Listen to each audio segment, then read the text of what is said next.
같이 기도함으로 새벽 기도 시작합니다. 하나님, 아가서의 말씀에 거기에 들어있는 하나님이 우리를 향한 사랑과 또 믿음이 무엇인지 다시 한번 생각하는 시간. 그래서 아가서를 통하여 우리의 믿음이 다시 한번 불일 때 일어나는 은혜가 있게 하여 주옵소서. 예수님 이름 받들어 기도합니다. 아멘. 오늘 우리에게 주신 말씀은 아가서 3장 1절에서 11절까지의 말씀입니다. 아가서 3장 1절에서 11절까지의 말씀입니다. 여자, 나는 잠자리에서 밤새도록 살아가는 나의 임을 찾았지만 아무리 찾아도 그를 만나지 못하였다. 일어나서 온 성읍을 돌아다니며 거리마다 광장마다 샅샅이 뒤져서 사랑하는 나의 임을 찾겠다고 마음먹고 그를 찾아 나섰지만 만나지 못하였다. 성안을 순찰하는 야경꾼을 만나서 사랑하는 나의 임을 보셨어요? 못 보셨어요? 하고 물으며 그들 옆을 지나가다가 드디어 사랑하는 나의 임을 만났다. 놓칠세라 그를 꼭 붙잡고 나의 어머니의 집으로 데리고 갔다. 어머니가 나를 잉태하던 바로 그 방으로 데리고 갔다.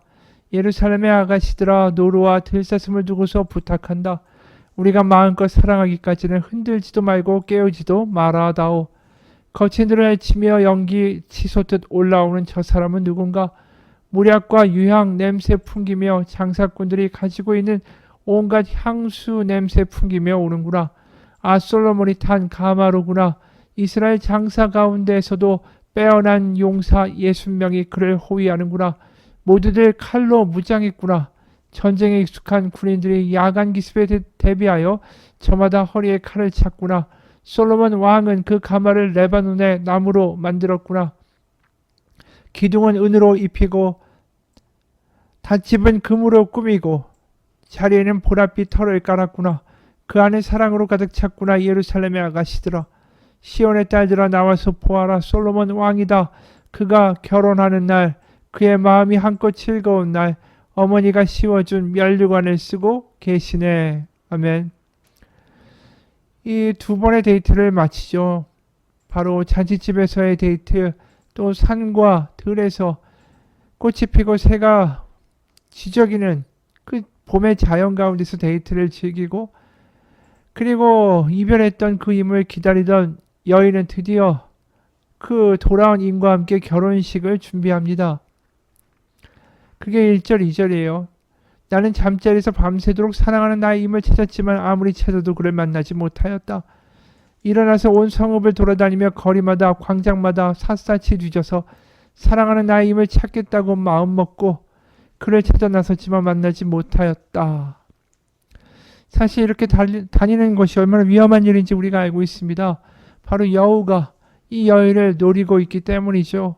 그런데도 그 위험을 무릅쓰고 그 여인은 그 임을 기다리다 못해 드디어 그 임을 찾아 나서죠. 얼마나 그 임을 찾으려고 소리를 지르고 사람을 붙잡고 사람마다 물어보았으면 야경꾼, 다시 말해서 파수꾼이 그 여인에게 찾아올 정도죠. 왜 이러고 다니느냐고 연유를 물으니까 여인은 답합니다. 3절, 성안을 순찰하는 야경꾼을 만나서 사랑하는 나의 임을 못 보셨어요? 하고 물으며 그렇게 애타게 임을 찾을 때, 신랑을 찾을 때 드디어 임을 만납니다. 4절에 그들 옆을 지나가다가 드디어 사랑하는 나의 임을 만났다. 놓칠세라 그를 꼭 잡고 나의 어머니 집으로 데리고 갔다. 어머니가 나를 잉태하던 바로 그 방으로 데리고 갔다. 여기에 보면 어머니의 집, 또 어머니가 나를 잉태하던 그 방, 바로 대대로 살아오던 그 집에서, 바로 신부의 집에서 바로 결혼식이 벌어지는 거죠. 고대 근동에서 어머니의 집이라는 말을 쓸 때는 바로 이 여인이 결혼할 준비가 돼서 바로 이 결혼식을 대비하면서 머무는 장소, 첫날 밤을 지내는 장소라는 뜻으로 어머니의 집이라는 단어를 고대에서 많이 사용을 했습니다. 그래서 4절에 보면 드디어 그 임을 만나요.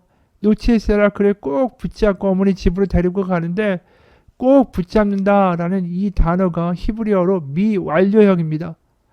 그러니까 그냥 잡고서 갑시다 하고 끝난 게 아니라 어머니의 집으로 갈 때까지 내내 놓지 않고 꽉 그 임을 잡고 그 어머니의 집까지 갔다라는 거죠. 놓아주질 않는 거예요.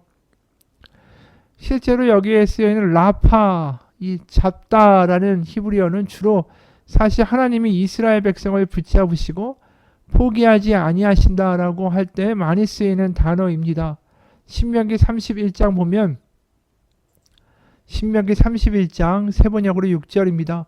마음을 강하게 하고 용기를 내십시오. 그들 앞에서 두려워하지 말고 무서워하지도 마십시오. 주 당신들의 하나님이 당신들과 함께 가시면서 당신들을 떠나지도 않으시고 버리지도 않으실 것입니다. 바로 이 뜻이에요. 바로 안 보내겠다라고 그 임을 붙잡고 여인이 간 거죠. 우리가 이 아가서를 읽으면서 참 부끄러운 생각이 들어요. 하나님이 우리를 놓지 아니하신다, 포기하지 아니하신다, 끝까지 변치 아니하신다라고는 참 말을 많이 하지만 이 여인처럼 우리의 믿음이 하나님을 그렇게 사랑하고 놓지 않는 믿음인가 참 부끄럽다라는 거죠. 이 여인이 임을 찾아 헤매는 모습이 얼마나 뜨거운지 몰라요. 그 사랑을 보면은 우리가 참 부끄러운 거죠. 이게 믿음인데 끝까지 임을 그리워하다가 세상의 위협과 조롱이 있는데도 불구하고 결국 그 임 때문에 길을 떠나는 이 여인의 모습이 참 대단하죠. 그렇게 그 사랑을 불일 듯 일어나는 사랑을 가지고 그 남자 임을 붙잡던 여인은 결국 그 사랑에 대한 보답을 받습니다. 결혼하는 날이 오죠. 신랑이 드디어 가마를 타고 신부의 집으로 행차하게 됩니다. 그게 6절, 7절이에요. 거친 들에 치며 연기 치솟듯 올라오는 저 사람은 누군가? 모략과 유향 냄새 풍기며 장사꾼이 가지고 있는 온갖 향수 냄새 풍기며 오는구나. 아, 솔로몬이 탄 가마로구나. 이스라엘 장사 가운데서 빼어난 용사 60명이 그를 호위하는구나. 드디어 임이 등장하죠. 그리고 그 임의 정체는 우리가 신분이 높은 분이다라는 것은 알았지만 바로 여기서는 솔로몬이라고 말합니다. 뭐 실제로 이 왕이 솔로몬이다라는 것을 의미하는 것은 아닙니다. 왜냐하면 다윗의 왕조에서 가장 풍성하고 가장 치세가 드높았고 영토가 가장 넓었을 때 바로 그때가 솔로몬 왕 때입니다. 다시 말해서 지금 이 결혼식이 솔로몬의 결혼식이다라고 하면 그 결혼식이 얼마나 위용이 대단하고 얼마나 장관이었을까요?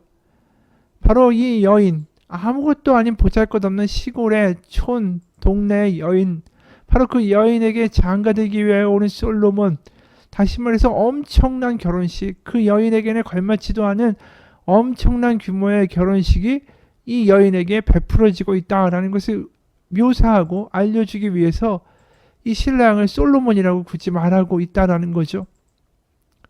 게다가 6절에 연기 치솟듯 올라오는 저 사람은 이렇게 이야기할 때 연기 치솟는 그러한 모습은 사실은 이 인간에게 쓰이는 말이 잘 아닙니다. 연기는 하나님의 임재 때, 하나님이 강림하실 때 많이 나타나는 사건이었죠. 실제로 출애굽기 19장 18절입니다. 출애굽기 19장 18절에서 시내산, 바로 언약을 체결할 때 이런 모습이 나타나요. 시내산의 연기가 자욱하니 여호와께서 불 가운데서 거기 강림하심이라. 그 연기가 온기까마 연기같이 떠오르고 온 산이 크게 진동하며. 그러니까 지금 솔로몬이 오는데 연기가 자욱하다, 결혼식의 장면에 연기가 자욱하다라는 건 뭘 의미할까요? 시내산에서 바로 언약이 체결되죠.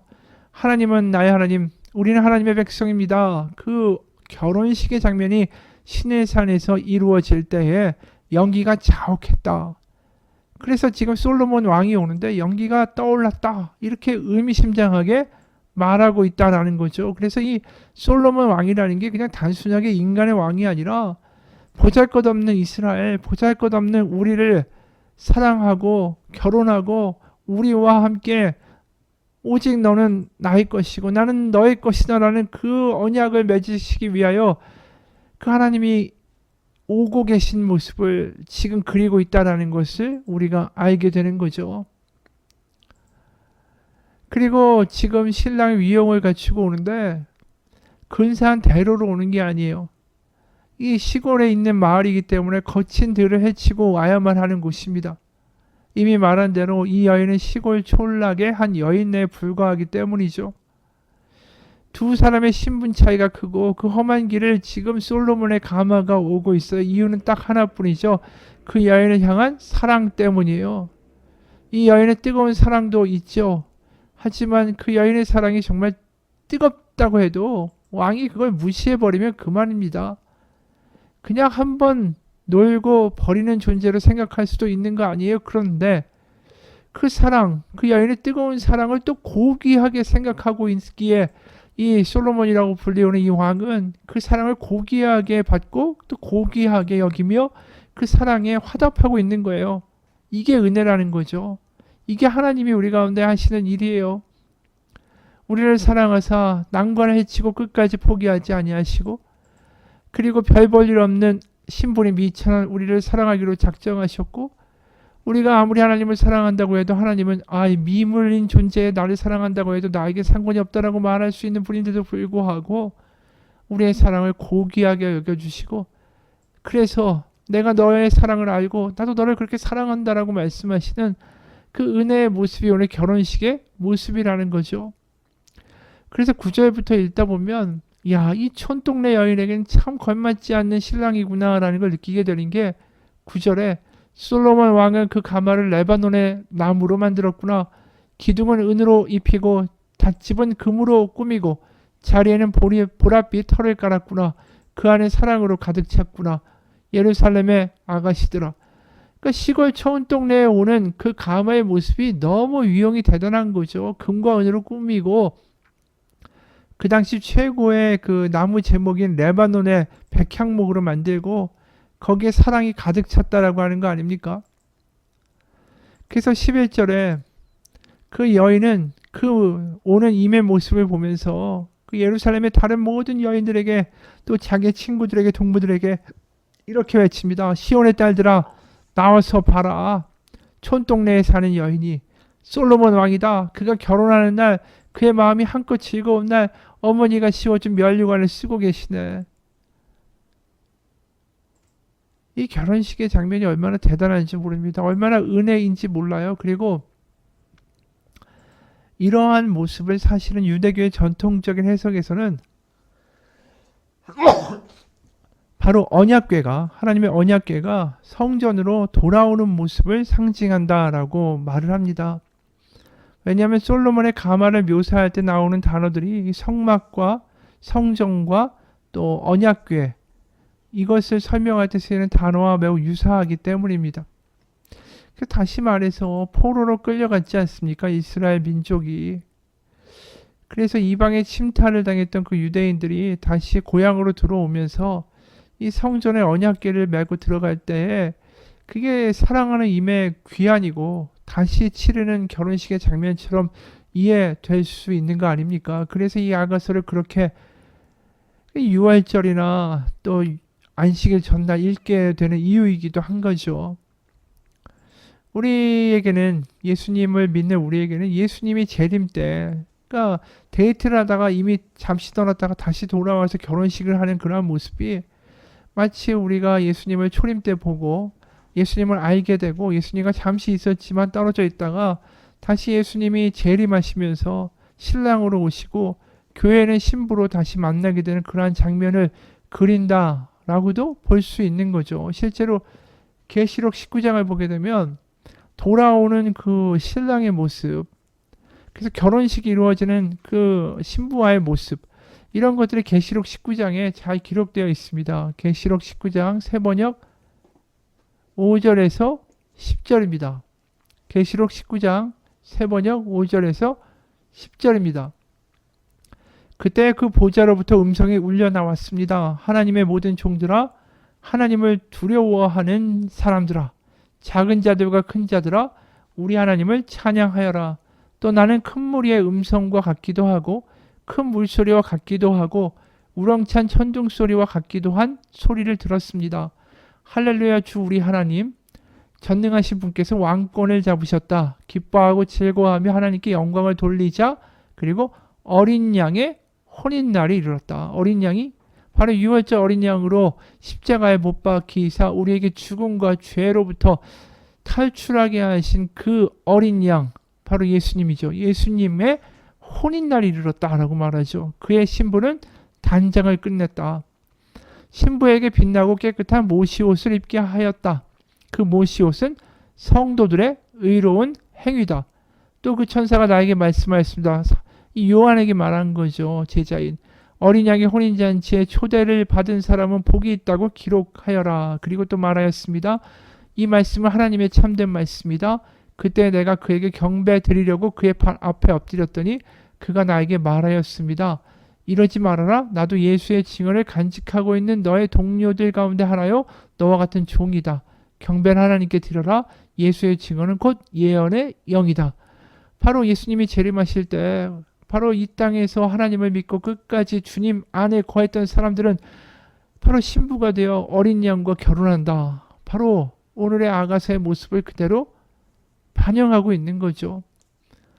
맞습니다. 우리가 하나님의 아들 예수님과 언약 관계에 있는 거예요. 결혼 관계에 있고 바로 사랑하는 관계. 그래서 나는 주님의 것, 주님은 나의 것이라는 결혼 맹세가 바로 이 교회 가운데 있는 거죠. 우리는 주님의 것이라고. 그것을 상징하는 게 세례예요.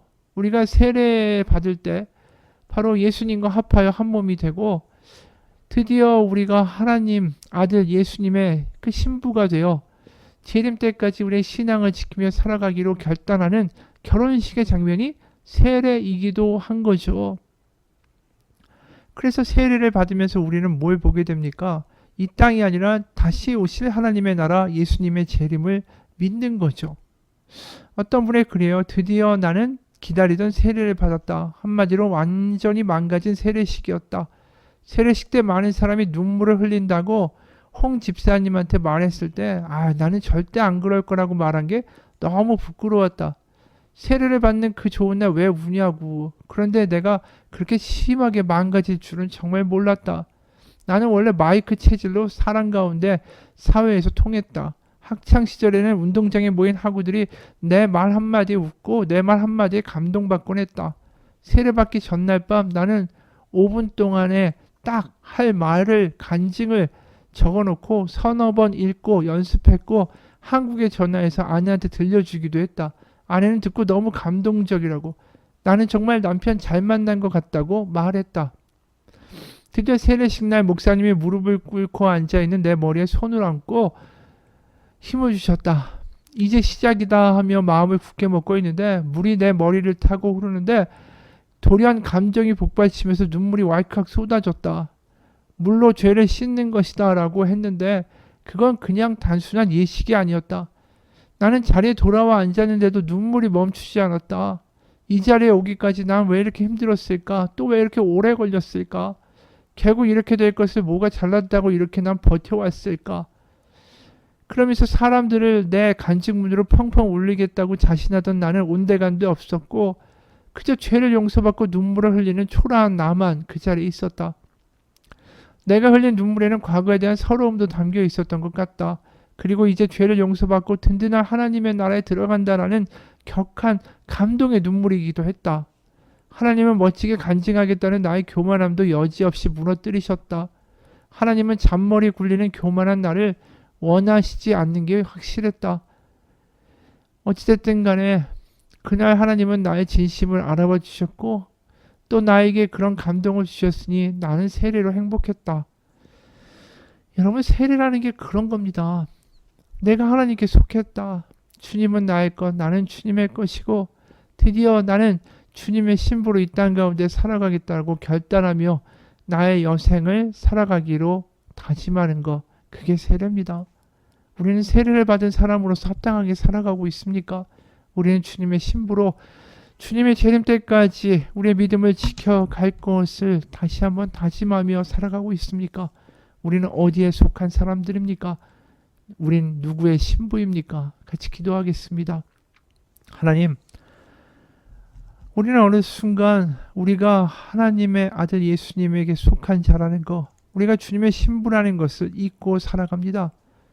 마치 이스라엘 백성이 하나님에게 너는 가늠한 자라고 세상의 이방의 나라들과 우상들에게 모든 마음을 빼앗긴 가늠한 자라고 이야기하는 예언서를 볼 때마다 이 이스라엘이 답답하다라고 여겼지만 정작 우리의 모습은 어떠한가요? 우리는 우리의 마음을 어디에 주고 살아가고 있는지요?